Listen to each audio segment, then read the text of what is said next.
Don't go higher for your fire. Put it in your head, baby, Hollywood is dead. You can find it in yourself. Keep on loving what is true and the world will come to you. You can find it in yourself. Hi there. This is Lisa from LisaRobbinYoung.com coming at you with another live edition of Creative Freedom, your dose of education and inspiration to help creative entrepreneurs like you own your dreams without selling your soul. And today we're doing one of my world famous book reviews and deep dives, and this is DeVon Franklin's The Hollywood Commandments. You can tell I've made a lot of notes. We got a lot of learning to do today. But before I dig into the book itself, I want to let you know that this is an advanced copy, and the actual book will not go live into the world until the 26th of September, so it's coming up in a few days, I think 5 days from now. And you're gonna love this book. If you're a creative entrepreneur at all, regardless of your faith walk, you're gonna love it. And we're gonna talk about what the 10 Commandments are for a spiritual guide to secular success. So owning your faith, staying true to who you are, and navigating the crazy world around us in whatever pursuit we have. But I want to give you a little backstory first, because I found DeVon totally by accident in one of those divine happenstances. My friend likes to say godly enough instead of oddly enough, and that's what happened here. I had just finished writing my book, The Secret Watch, and my editor knew his collaborator, Tim Vandehey, and that's who I went to Amazon to look for. I'm like, I gotta find out who this Tim guy is and what kind of books he writes and da-da-da-da-da. And so I found DeVon's first book, Produced by Faith, ordered it, fell in love with it, fell in love with DeVon and what he stands for in a world that is very challenging to succeed in to begin with, but even harder to succeed in as a person of color. And so I fell in love, and I secretly hoped that one day he would discover my book and turn it into a movie. But, you know, like I always say, hope is not a strategy. So, you know, I'm going to keep hoping because he's never seen my book. But DeVon Franklin is a person of color in Hollywood. That's a big deal. And to be a movie producer, that's an even bigger deal. This man worked his way up from knowing nobody as a lowly intern and did the work that he needed to do to rise through the ranks to get his own production company. Hollywood is full of, that old boys network mentality, and to be the person that he is and shows up the way he does and does the things that he does in such a remarkable, humble, and honest way really proves how this man walks his talk. And so this book, The Hollywood Commandments, is really his way of talking about how he's managed to navigate that. And, the reality is you can't argue with success. No matter what the color of your skin is, you can't argue with success. And he's done that. And so that's what DeVon Franklin's book is really all about. So I'm going to dig into these 10 commandments. Like I said, I got notes, notey notes all over the place here. So if you're looking for, we just zoomed in and out.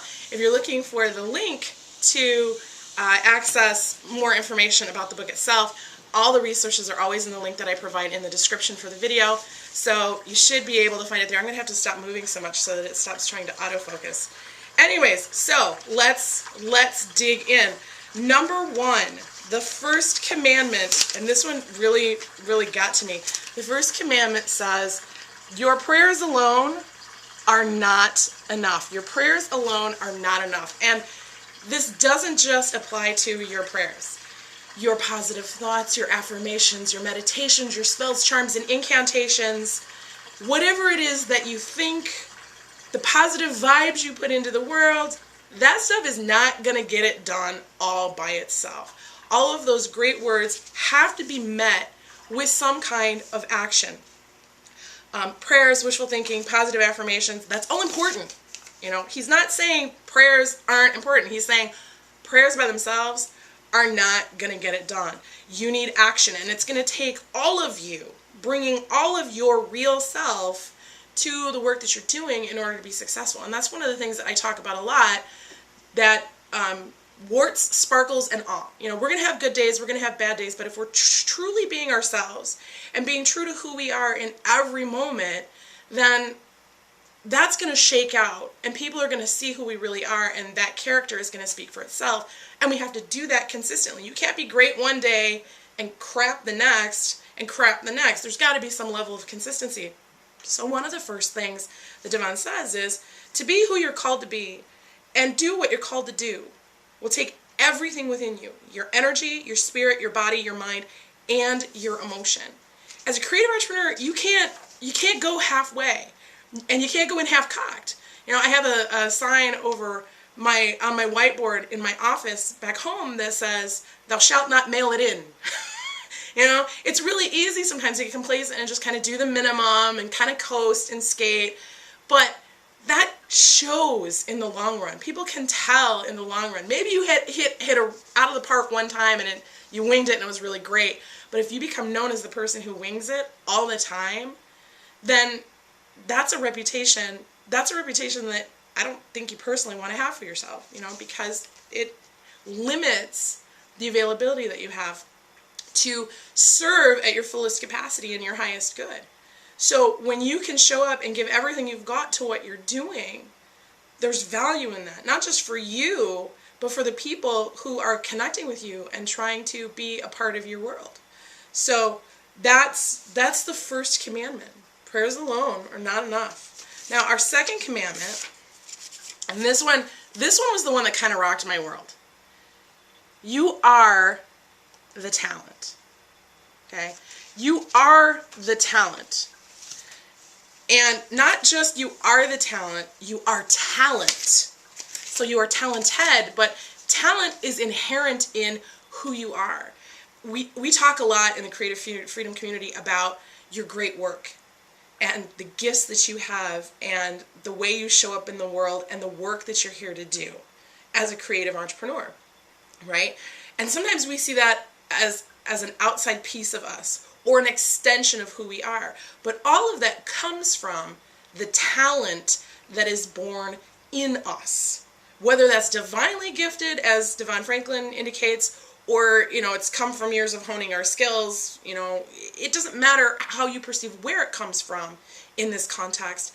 It matters what you're doing with it. And really this whole book is about, it's not what you're doing or where you're doing it. Whether you're in Hollywood, California, or Hollywood, Alabama, population 1,000, whether you're an entertainer or an animal trainer, it doesn't matter what or where you're doing it. It matters who you're being and how you're showing up to do the things that you're doing. So you have talent and you are talent, and talent alone, just like prayer, is not enough. You've got to have discipline. You've got to move forward. He's got a section in the book that says, no discipline, no destiny. And that idea convicts me because I want very much to get my talent out into the world and share it with people as part of my great work. And sometimes it takes more effort and focus and commitment and discipline than I want it to. And so I want to quit just as I'm inches from gold. And so it's important to keep showing up and keep doing the work. Franklin writes, discipline, the will and persistence to work and practice every day is the key to unlocking your destiny. Have the discipline to walk the path set down for you by God and try not to veer away from it. There's no substitute for this. When something's been put in your heart and you're clear that that's the path you have to take it. Even if it's hard, even if it doesn't make sense to the people around you, even if everybody else around you starts to hate you and call you names and make you feel bad about the choice you made, if you're clear inside you that it's the thing you've got to do, then it's the thing you've got to do. Outcome be damned. You've got to follow through on what's calling you. And when you veer away from it, invariably what happens is you get pulled back into it. That's what happened for me. I was married for well over 10 years. I love this man. He's a great person. We just weren't compatible. And it was my fault in a good part because I had tried to conform myself to the expectations that he had around what married life was supposed to be like. And I wasn't being true to who I was. He was quite content to be who he was and show up as himself and did that very well. And I was not. And because I wasn't being authentic in the relationship, we started to have issues. And so when I started to get clear on who I was and what really mattered to me, it became very apparent. We've got a compatibility problem here. And it would have been, on the one hand, very easy to stay in that comfortable, safe place and stay in that energy of not being true to myself because it was familiar and it was easy. Or I could choose to take the steps to go in a different direction and follow the call of my heart and do what God was leading me to do and show up in a place where I didn't know anybody. I knew one person in Nashville proper, and to this day, I still haven't talked to this guy since I moved there, right? But I had other friends in the area, and they were kind to me, and they set me up, and they helped me get my feet firmly underneath me so that I could start moving forward. All because I honored the prompting of what was going on for me. So, something to think about there. You know, talent is on loan, he says. You gotta stay humble. That's another piece of it. You can have all of this awesomeness that you've been instilled with or that you've worked hard to gain for yourself, and if you show up like a jerk, nobody's going to want to work with you. Nobody's going to want to be in your sphere of influence. And so you really have to make the most of your talent. And Franklin writes here, with hard work, humility, and practice, you can achieve mastery in your talent, but that isn't easy. If it were, then more people would be enjoying fulfilling, prosperous lives. And they're not. Too many people, even if they found the courage to take their talent out of its box, still struggle to stay the course and endure until success happens. And that's a chronic thing that I see on the regular for creative entrepreneurs. They come into the thing that they want to do and they decide they're going to make a business out of it, and they don't give it enough time. They want, 6 figures in 6 months. They want to turn, go from zero to $1 million in a year. And that does happen on rare occasions. But the reality is, it takes effort, it takes work. We've talked about the stages of growth in previous episodes. Everybody starts at early struggle. And the only goal of early struggle is to find that profitable, sustainable market so that you can move into the fun aspects of running your business. But too often I see creatives who get in early struggle, they start to get some traction in something, but they get bored with it or they get frustrated that they're not moving fast enough, and they find some other shiny thing that they're going to go chase, and they've lost all their momentum and they have to start over again. And then they get frustrated and pissed off and they're like, well, I'm just going to go back to working at the Quickie Mart and, take my minimum wage job, at least it's stable. And then not only do they miss out on the blessings that they could be having, we miss out on the gifts that they have to share. And you've got to be persistent.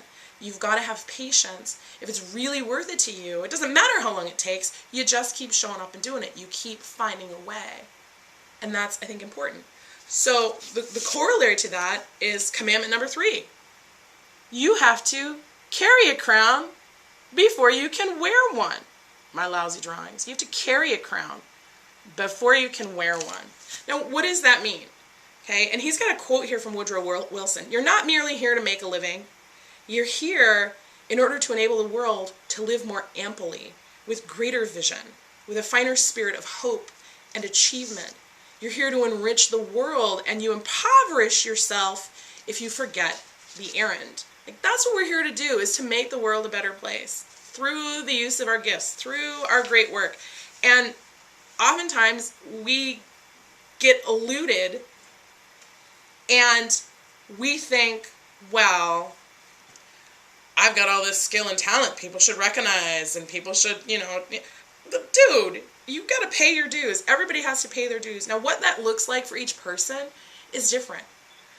Some people have a really hard personal life as a child and rise to prominence as an adult, and it looks like they have never had to face any hardship at all in their career. Well, their hardship, their dues paying was in their childhood, okay? And vice versa. Some people rise very quickly. I think about Steve Jobs and how he rose really quickly, Apple became a big success, and then he was ousted from his own company. And hard lesson, pay your dues. He had to work his way back into the good graces of his own company, right? So we all have that story of the fall. Some of us start there, some of us find ourselves there in the middle, and some of us quit and it becomes our end. And that doesn't have to be true for you. And the other thing that he's saying in this carrying a crown is, you don't know who is going to be of benefit to you in your lifetime, right? So today's assistant is tomorrow's CEO, and everyone remembers how they were treated on the way to the top and who treated them well or poorly. Treat the gatekeeper like the person who owns the gate, and you'll go much further. When we can show up in a spirit of authenticity, love, and service to the people that we're here to serve, it makes a tremendous difference in how we're perceived and the kind of opportunities that we get.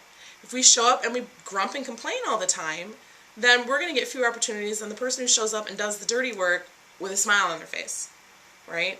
So real success takes guts, and it takes persistence. It's more than just, I got skills, so let me put them to work. You should hire me. Well, prove yourself. Why should I take a risk on you just because you're talented? There are a lot of very talented people out there who are jerks. Is that you? Like, let's get clear, all right?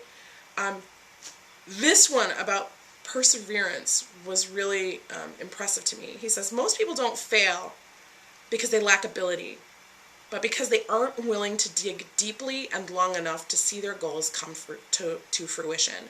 Real success takes guts, courage, and conviction. Even when it's painful, you have to keep pushing because you know where you're going and you've made up your mind that no force can match your determination. If you have the commitment of a Mack truck, you're going to keep pushing through those barriers. May you need to take a break for a second, regroup, and then start moving forward again? Sure. You know, we can't stay in a constant state of hustle, regardless of what some very famous people might want to say. There's a time to sow and a time to reap. There's a time to plant. There's a time to rest. You know, the field has to be fallow for a little while so it can rest and recover, and then you can have a new harvest. So we can't always be on what I call the hamster wheel of hustle. At the same time, we have work to do, right? And so we do what we can as we're able. We rest when we need to, and then we pick up the ball and we start rolling again. I think that's really important. One of the things that I really enjoyed about this particular chapter is the idea of service versus servitude. And a noble empire, something I talk about a lot, a noble empire is built on the idea of service, not servitude. We're not servants like slaves, we're servants like helpers. And so he says here, what is often missed is the lesson about how taking on a service mindset is a requirement to achieve our destiny, and how committing to the process of success itself is essential to achieving a successful career and fulfilling the call in our lives. We don't get to just have the awesomeness that God is, or the universe has ordained for us. We gotta work for it. We gotta earn it. Even if we're talented, we've gotta earn for it. And he says, you know, we all serve somebody.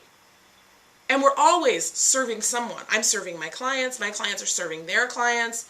You know, we serve our families, we serve our friends serve us. It's this circle of service, which is just showing up and being helpful and doing what counts in ways that we're able to do it, you know? And you've got to commit to the process of doing the work when you're in service mode. You can't just be watching the clock being like, okay, as soon as I get this done, I'm out of here. Like, no, you have to be fully present. Like I said earlier, you have to invest yourself totally and completely during your period of service. You know, nobody gets to complain about having to put in their service time because it never ends. You're always going to be serving someone or something. It's just the circle of life, right? The other thing that he talks about in this chapter is taking the staircase versus taking the elevator. And this goes back to that 6 figures in 6 minutes kind of energy that people talk about, you know. They're looking for the elevator, the fast track to success. And while it does happen for some people, you know, that's the unicorn, that's the anomaly. And that's the thing we all pin our hopes on. Oh, I'm going to show up at the Bluebird Cafe and sing a song and I'm going to get discovered. No. Does it happen? Sure. But the Beatles were working in a club for over a year, every single night, just cranking out music, working hard, practicing their craft before they came back to London and were the Beatles. Oh my God, this amazing band. They had to put the hours in and the work to be the success that they became when they quote unquote got discovered. They discovered themselves first. They did the work first, and then the discovery came. So are you looking for the elevator, or are you just taking the stairs? You need to make that decision for yourself. Is there a time to ride the elevator? If it's available to you, you don't have to turn it down, but you also have to recognize that if you're spending all your time looking for the elevator instead of just taking the stairs, you're going to be stuck on the same floor for a long time while everybody else is passing you by. And I've had that experience myself, looking for the elevator. There's got to be a faster, easier way. I'm a fusion creative, for crying out loud. That's what we do. Faster, easier. There's got to be a simpler way to do this and get it done, right? Well, sometimes there is, and sometimes you just got to do the damn work. You just got to do it, right? So the other piece, the corollary to this is the pivot. And I've got clients who at one time, may have been pulling in 6 figures or more than 6 figures, and they're not now because something shifted in their business. Either they shifted their audience, they lost their attention, they didn't stay focused, they didn't stay committed, something changed, and they had to pivot. And in the process of the pivot, what happens is your audience doesn't always stay with you, which means you have to rebuild again. So it's like when you've got 2 buildings and they're connected by one of those habit trail tunnel things, like across this, like a skywalk, right? So what you're doing is you've gone up this far on this building, and now you're crossing over to that building, and you've got that much farther to go. Or you've taken 2 steps down, you've gone down 2 flights of stairs, and now you've got to backtrack and come back up. People who have had that success sometimes struggle with, I got to do that work again. Yup. And the sooner you stop complaining about it and just buckle down and do it, the sooner you're going to see that success that you had before, and probably more so because you've retooled your business so that it can be more successful. Now it's designed to not kill you when you get to that pinnacle. You can continue to move forward with some momentum and some ease. So it's not an elevator, but it's not digging ditches either. So you got to make sure you're clear on that. Which brings us to number 4. You have to, let's see if we can do this here. There. You have to know the rules to play the game. You have to know the rules to play the game. No matter what game you're playing. When I was a kid, there was a game that we would play. It was like a card game.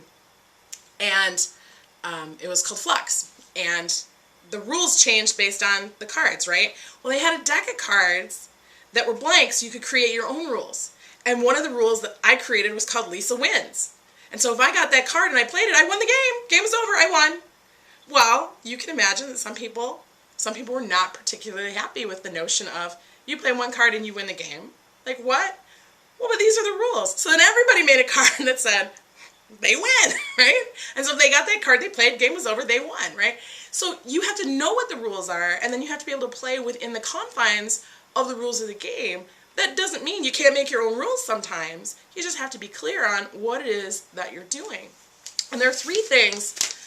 He gives a whole list of rules, and I'm not going to go through all the rules because, well, you need something to read, but I'm going to tell you about the 3 things that he says about these rules. 3 things you need to know about the rules, really, of any game, not just the rules that he lays down in this book. Number 1, all the rules don't carry the same weight. Depending on your field, some rules are going to be more important than others, and you need to know which ones are like, these are the ones you don't break, ever. These are the ones you can kind of bend, and that one you could probably ignore. You have to know that going in and learn it as you're in the industry that you're in, right? Number 2, they won't all be perfectly suited to your personality.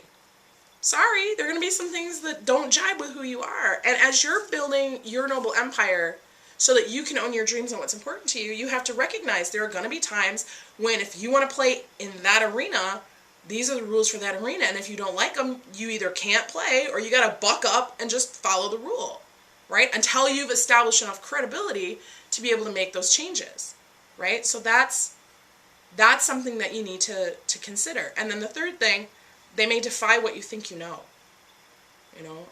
He says the rules are the codes of the real world that the church is sometimes disconnected from. That doesn't invalidate them. If anything, it makes them more relevant because they are critical to helping you move beyond what you think you know and help you understand what really matters. That's powerful. You have to have that time frame. You have to understand what are the parameters that you're working with, and then you can make decisions about how can I best stay myself inside these parameters?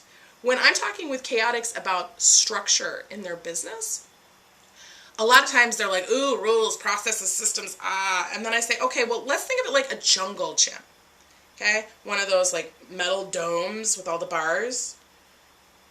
You need that structure to be able to play on it, to be able to be creative within it. It's a fort, it's an igloo, it's a hospital, it's a polar ice cap. It's anything you want it to be, so long as that structure is rigid and firm and unchanging. And you have lots of latitude under it and over it to be as creative as you want to be, right? But the downside to that is you got to keep that there, or you're not going to be able to be successful. What if it was made out of wet spaghetti noodles? You'd have no structure. You wouldn't be able to do anything with it. So you have to be clear on how you're navigating that arena and what are the confines in which you have to move and operate and have your being. And this equation that Franklin puts down is one of the things that I actually think is brilliant. He says winning starts with opportunity. Opportunity leads to experience and then to authority. So it's opportunity, experience, authority. With these three factors in hand, you can play any game and be certain of winning because you know what you're playing for, right? That's important. Hi, Cassandra. It's so good to see you. I think you'll get a lot out of this book. And I'm getting ready to move into commandment number 5, which I think will give you something to think about, especially you, Cassandra. Commandment number 5, your gut is hiding God. You know, we talk about the gut instinct, right? And some people, they trust their gut no matter what. And other people are like, well, I don't know, I'm kind of in this space of I'm not sure exactly how to respond. And so what Franklin is saying here in this book is we need to not get complacent. We need to not get too comfortable. We need to trust the prompting that God is putting on us or that the divine is putting on us. Trust that gut instinct and move when it's time to move, because those opportunities can slip away if we're not paying attention. So don't get comfortable. Don't get complacent. It's really easy to sit in a space of this is comfortable and familiar and convenient and I'm going to stay right here. And trick yourself into thinking that this is good enough when God has a higher call on your life, or when you feel, you know in your bones, you're supposed to be doing something different, bigger, reach more people, whatever that, I don't want to, bigger is a judgment term, and I don't want to necessarily go there. But what you've been doing is not what you know in your heart you need to be doing. And you stay here because this is familiar and comfortable, and you don't want to lose the benefits of being here for fear of doing this and doing it wrong. So what do we do here? Well, DeVon Franklin's saying, trust your gut. When we're comfortable, we get complacent and talk ourselves into believing that things will work out. When we're uncomfortable, we're more likely to act. That was the reality for me. Last year, it's been almost a year now that I've been in Nashville, and the decision to move to Nashville was not one that I took lightly, and it was scary as hell for me because I didn't know anybody. I didn't know what I was getting myself into. All I knew was I was sitting in the hospital, I was reading this book, and I said, okay, God, if you want me to go to Nashville, I need a very clear sign. Show me a whale. I need to see a whale. And later that evening, we were watching Bob the Builder with my youngest, and sure enough, he's building an aquarium for a shark, a sea turtle, and a whale. And I'm like, so does that count? And my husband at the time was like, yep, that counts. I'm like, well, I'm moving to Nashville. I don't know what I'm going to do there. I don't know why I'm going, but I'm going. I have to go. And so we did.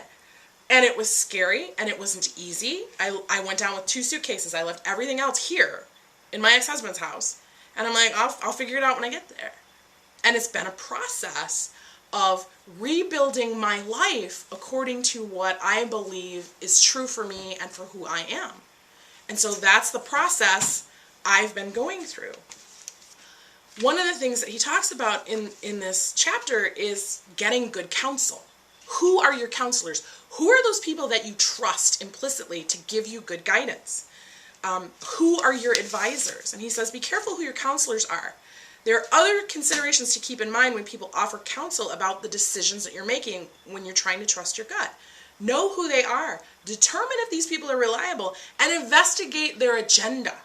You know, one of the reasons why my incubator works so well is that I have a vested interest in my clients' success. If they're not being successful, I'm not seeing the financial rewards that I deserve for the work that I'm putting into their companies. I'm investing in them, and there's a return that comes back to me.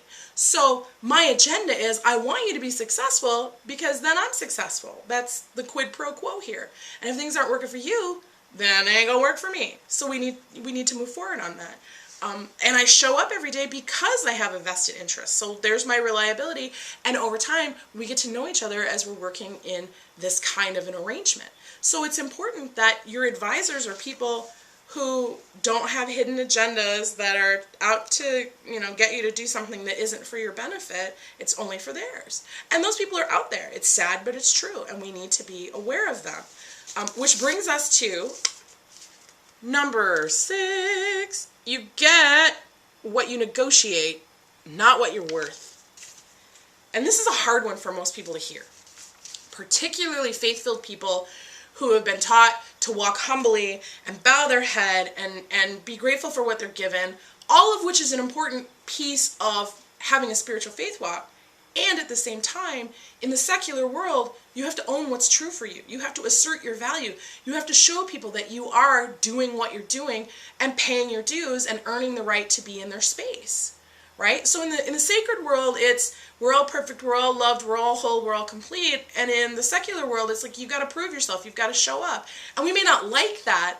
That's still reality. We still have to own the truth of that.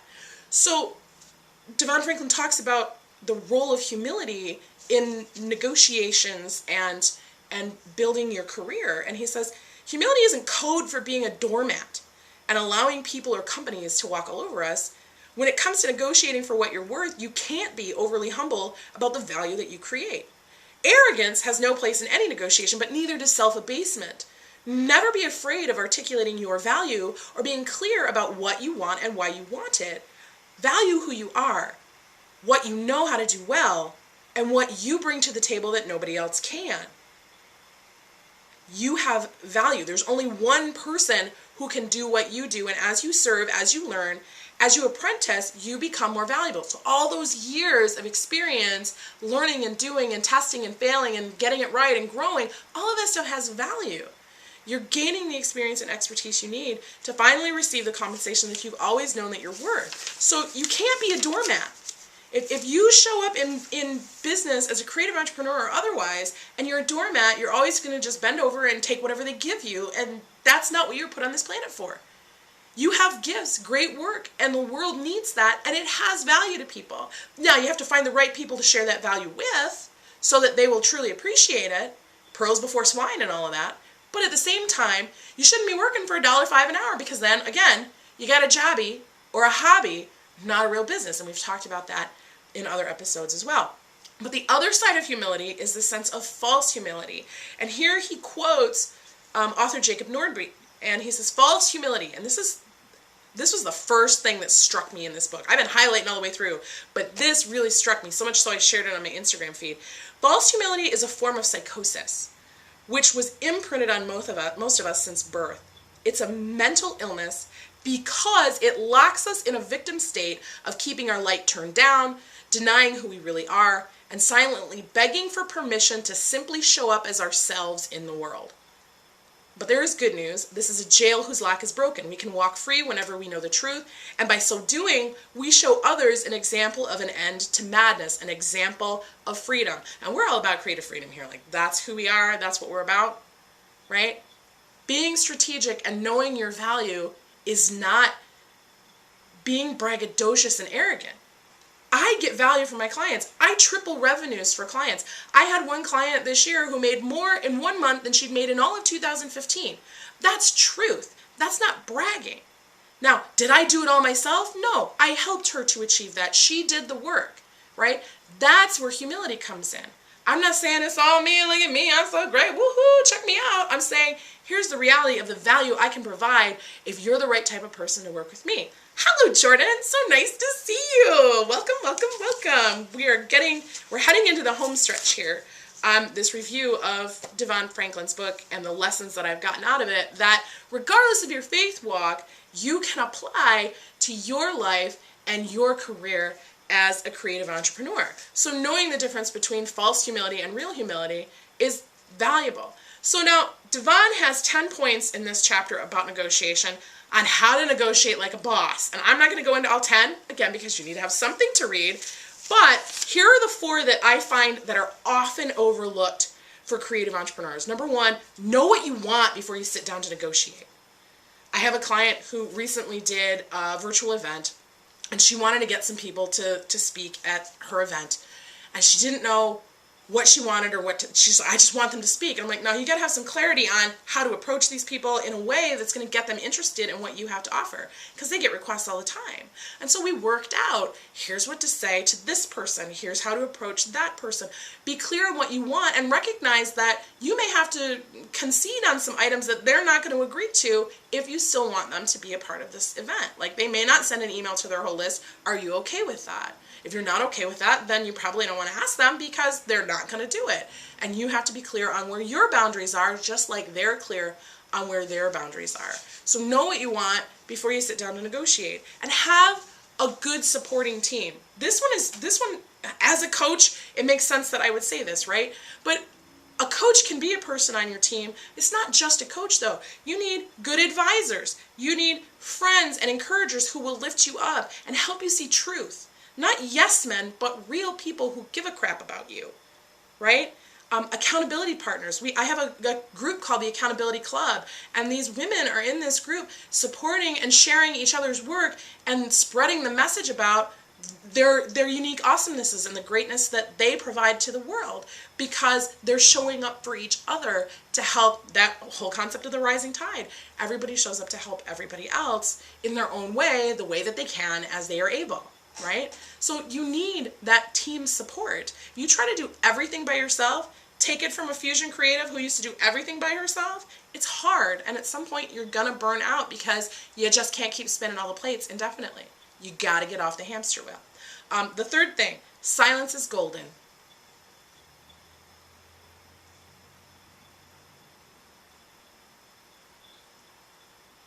Silence is golden. When you're negotiating, if you can't sit with the silence and allow them time to process, allow yourself time to process, if you feel like you always have to fill the space, strongest energy wins. And when you're in a space of negotiation and you feel like you have to keep saying, but wait, maybe I could, you could talk yourself right out of a deal that you thought you were going to get. And I've done it. I've seen other people do it. When I worked in direct sales, especially, would you like to book a party? Someone's like, well, maybe that sounds like it might be fun. And then they hit them with, you just got to do this and this and this, and I'll give you this, and you can have this, and blah, blah, blah. And then they're like, whoa, on second thought, that sounds like a lot of work. Maybe not. And they just talk themselves out of the possibility of making some more revenue in their business, right? And that's the fourth piece. Be willing to walk away. Be willing to say, no, this doesn't work for me. I can't do it this way. If you're so attached to the outcome, it's got to show up this way, it's got to look and feel this way, then the divine can't move in you the way it needs to if you're hung up on the outcome, the result. It's got to happen that way, or I don't want it at all. Sometimes we have to release our grip and go, that's not going to work for me, and I trust that if this is meant to be, there will be a way. The last house that we bought, that's exactly what happened. We walked in, we made an offer, they were like, no, we can't accept it. I'm like, well, we can't do anything better than that, because this house isn't worth that much money. And we walked. And then the finance company chased us down and said, wait. What if we did it this way? And I'm like, okay, now we can talk. Right? You have to be willing to walk away and say no and honor who you are and what your boundaries are in a transaction. Because the minute you compromise who you are, not compromise in a deal, but compromise who you are in the deal, then they know they can do that to you every time. And you've trained them how to treat you, right? So that's not what you want. So number 7, you've got to master the Walk of Fame. Now, I've never been to the Hollywood Walk of Fame. I've seen pictures, I've seen video. This long stretch of all these famous names and what have you. And what he's talking about in this chapter isn't about how to actually walk. It's about how you carry yourself in a dignified manner in a world where there's so much crazy, obsessive, gluttonous, ick in an industry where there's that kind of element all the time, how do you carry yourself down this walkway with poise and class and dignity and charisma in a likable, approachable way? And, again, he talks about humility and avoiding yes men.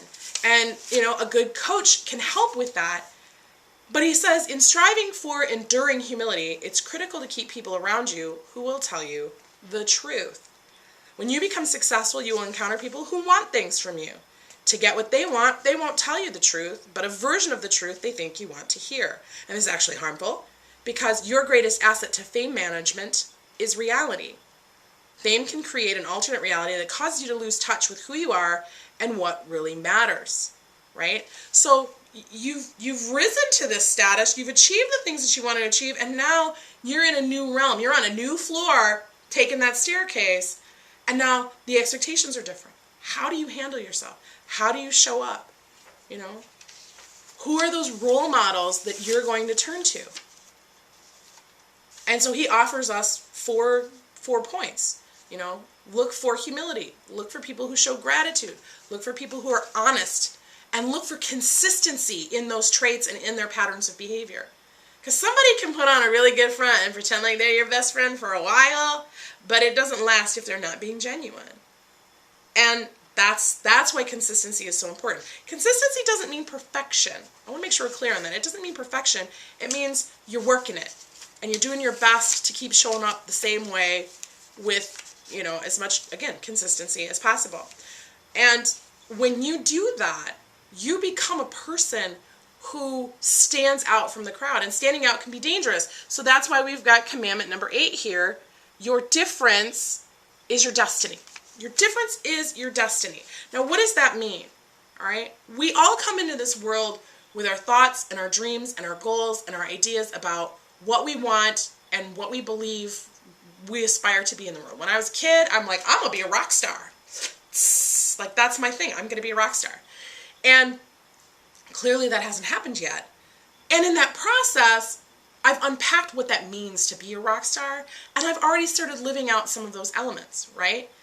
But one of the things that sets me apart as a business coach is that I sing.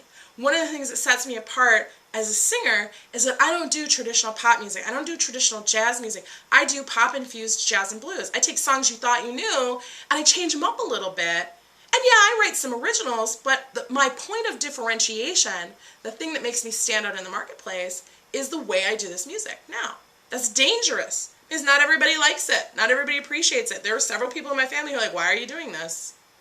I remember how many times I was told not to pursue anything remotely related to Christian music because the market was too small and there was no demand and I was going to have a hard time fitting in, And I'm like, okay. And I followed that advice, and it was bad advice. But they thought they were loving me and they were caring for me and they were protecting me. All right? People don't like what's different, DeVon Franklin says. And sometimes they criticize or ridicule people who insist on being different. It can be lonely. But even in the loneliness, you have to trust God and let your distinctiveness stand out. Hear that. Let your distinctiveness stand out. Because the moment you begin to exchange what makes you different for what makes you ordinary because you want to fit in, you give away that which God wants to use to elevate you and take you somewhere extraordinary. So it's your difference, the thing that makes you unlike everybody else, that's scary to share, that's going to be that point that people go, I like Cindy Crawford because of the mole. She's beautiful because of the mole, right? So what is your point of difference? And own that. The other piece on this is, and I've talked about this before, the idea of dream scale shame. There will be people around you who are like, I don't understand why you want what you want. Why can't you dream bigger? Why can't you just be happy with what you have and call it good? Well, I can't, because that's not how I was wired. I was wired in a certain way, and I have to live up to that. And if it's your dream, it's big. It doesn't matter what size it is relative to the rest of the world. Some of us have international, global, Oprah-sized dreams, and some of us have neighborhood, comfortable, in our little locality-sized dreams, population 1,000, and all of them are okay. None of them are wrong, as long as they're true for you. Because we were all created, I believe, we were all created with our own unique drives, and it's our duty as that human being to honor that and follow through on it and see where it takes us, right? But if we keep listening to the bug that somebody else puts in our ear, we miss out on the opportunity to really own what's true for us. Wishing to be like everyone else and wanting badly to fit in is understandable. It's tempting to try and mold your life so that someone else will approve of it. But that is a recipe for a fraudulent life of no peace, a life in which you will never achieve your destiny. Your distinction is who you are. Distinctiveness makes people uneasy and it provokes, but it also intrigues and inspires. The greatest artists, inventors, and scientists are great because they embrace the differences God gave them.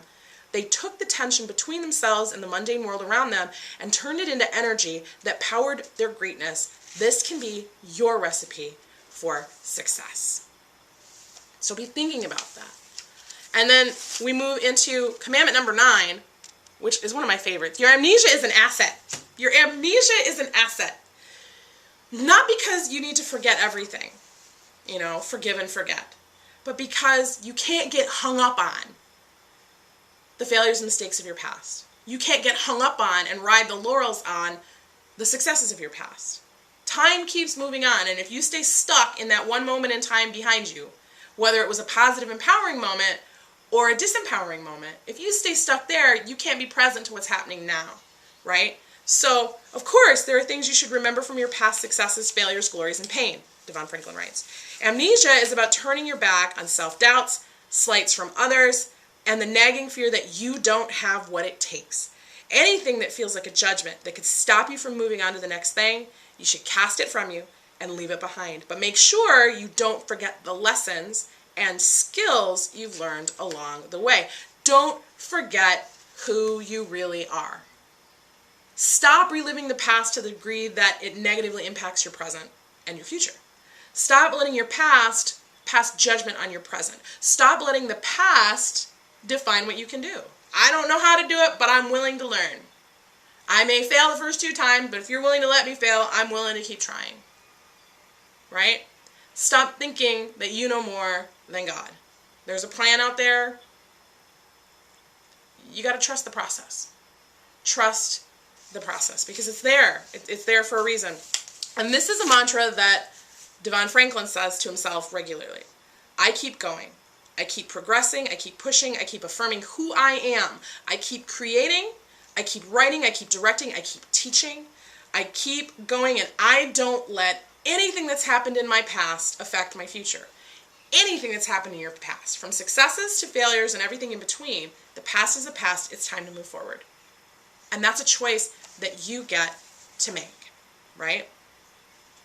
So that brings us to our last commandment, number 10. Your world is smaller than you think. We talk about, like the 6 degrees of Kevin Bacon. I found out I am 2 degrees away from Kevin Bacon. Probably closer than that, but I found out the other night 2 degrees. So what the point he's making here really kind of sums up some of the other things. You don't know today that the person you step on today might be the person you need help from tomorrow, right? There are a lot of opportunities that we're not even recognizing are on our radar because we're doing this and there's this whole world around us and it's much closer to us than we might believe. And so we have a duty to show up and be open to the possibilities around us. He says, it might seem ominous and intimidating to think that the world is smaller, but it doesn't have to be. The reality is, even if you think no one pays attention to you, or you're invisible to the powers that be at your job, you really aren't. You should behave as though people are watching because they are. This means doing your best work at all times, of course, but it's deeper than that. You also need to be who you say you are. Be true to the values you claim to honor and stay committed to the purpose that God is calling you to. You never know upon whom your works, words, or actions will make an impact. Word gets around. I can't tell you how many people have reached out to me because they saw a video or they took a teleclass or they heard about me from somebody else and they want to know more about me, work with me, whatever. I've built a reputation by showing up and doing the work and staying true to who I am and what I'm trying to be about in the world, right? Hello, Helena. So good to have you here. Today's a little bit longer one, so we're almost done. But, for me, this move to Nashville opened up doors to people I didn't even know existed, because had I stayed in this little small town, which is a great little small town, it just wasn't the right fit for me. If I hadn't trusted the divine call to get up and move and go and be beyond this little world, I wouldn't have realized how small the big world really is. And to be able to host an event in Nashville where some of my clients are coming to connect and build out their growth plans and see bigger things happen for them, their world becomes a little bit smaller because we all get closer and they get to connect to one another in different ways, right? So the idea that somebody's always watching is a thing that we have to keep in our mind, and we don't need to obsess over it. You know, and I think that's one of the things that I didn't see in the book that I wish he probably would have spent a little more time talking about, was that we can push and we can hustle and we can drive ourselves right into a grave if we don't take the time to not let things become our idol, to become our obsession, right? Yes, we want to do good work. Yes, we want to show up authentically. Yes, we want to do the best that we can and put our all into something. And when we continue to dance like no one's watching, right, we don't want to get obsessed about, what if somebody really is? So there's a very fine line, a balance here that we need to take when we're doing those kinds of things. So that's it. That's the Hollywood Commandments, a spiritual guide to secular success. DeVon Franklin, collaborated with Tim Van Hay. A lot of familiar advice. So, you know, nothing totally new and foreign, I don't think, but well worth repeating. Plus, as he says in commandment number 8, your difference is your destiny. And this is something that I think is very interesting, very telling.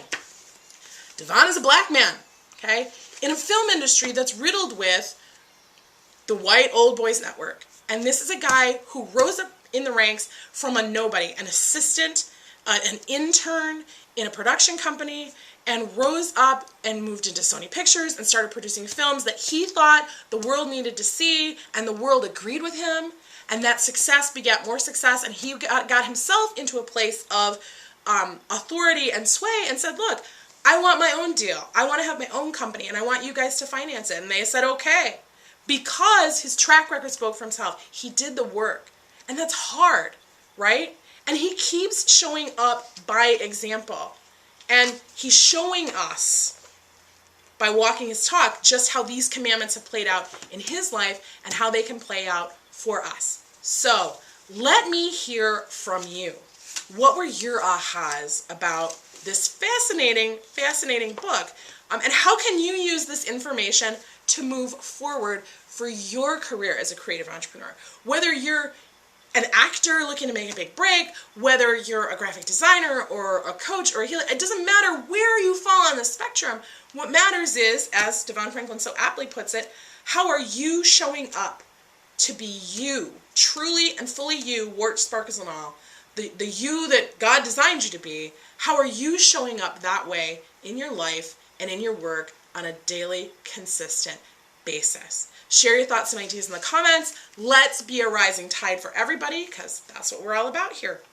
If you liked this episode, which was a little longer than normal, but it was for a good cause, I promise you. If you liked this episode and you want to be the first to see more just like it, then subscribe, share, let us know that you can subscribe and share to show you care. That's what I like to say. Next week, we are going to be talking about ugly websites and why ugly websites just might be better than pretty websites, as we prep for the month-end teleclass that we're doing in the Accountability Club with my brand designer and guardian and web designer, Tracy Lay from digitvisual.com. She's going to be coming to talk about, you know, when is the time right to start making those movements and up-leveling your brand and your website and all of that stuff, versus should you just keep it basic for a while. And we're going to talk about some examples and things that have worked and things that haven't worked and the prices that I've seen creative entrepreneurs pay for having something that's pretty that doesn't really get the job done. So we're going to talk about that next week. And until then, for more inspiration, more education to help creative entrepreneurs like you own your dreams without selling your soul, come check me out over at LisaRobbinYoung.com. You can take my quiz and find out what your creative type is at LisaRobbinYoung.com/quiz. It's free. learn your type, get on the list so that you can learn about when that call is going to happen if you're curious. And until next time, this is Lisa Robbin Young signing off. In blessings and peace, have yourself a great day.